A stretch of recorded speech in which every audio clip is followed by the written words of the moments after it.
3 ساڵە ناوماڵی کوردی لەم هەرێمەدا پەرتەوازەیە. خوێندنی لایەنە سیاسیەکانی یەک ئاواز دەرنابڕێت.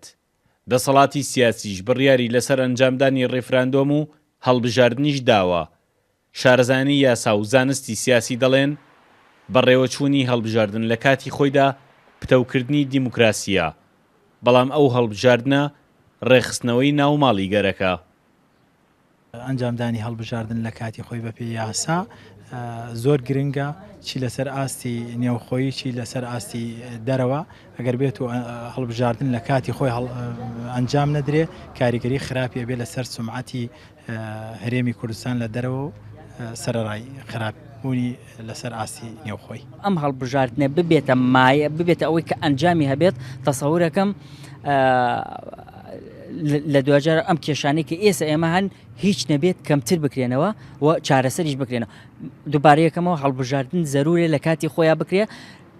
لە پێش ئەوە لەو زەرورتر ئەوەیە کە هێزە سیاسیەکان لە ڕێگەی گفتوگۆکردنی بەردەوامەوە نەک کۆبوونەوە لە پێناو کۆبوونەوە، بەڵکو کۆبوونەوە لە پێناو دۆزینەوەی چارەسەردا بگەن بە چارەسەرێکی وە کە هەڵبژاردن ببێتە مایەی ئەوەی کە کوردستان لەم چەقبەستووی سیاسیە دەربکات. ئەم ناتەبایە سیاسی لە هەرێمدا دەگوزارێت جگە لە ڕنگدانەوەی لەسەر کایە ئابووری و سیاسی و کۆمەڵایەتیەکەی ناوچەکە. کاریگەری بۆ ژیانی خەڵکیش هەبووە. ئەوانەی چاودێری ڕەوشەکەن ئومێدیان بەوەیە هەڵبژاردن لاپەڕەیەکی سپی بکاتەوە.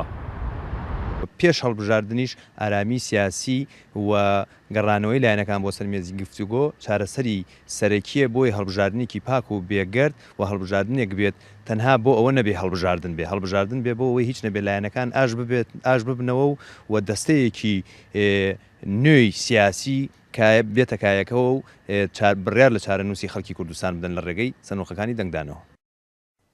ئەکادیمیەکان و چاودێران سوورن لەسەرەوەی متمانەکەی نێوان دام و دەستگای سیاسی و حکومڕانی لەگەڵ خەڵکدا درزی تێکەوتووە و پێویستی بە گێڕانەوە هەیە.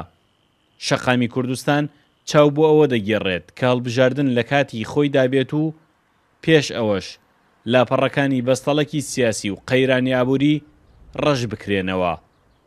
سامان کەریم، کورتسات نیوز، کفری.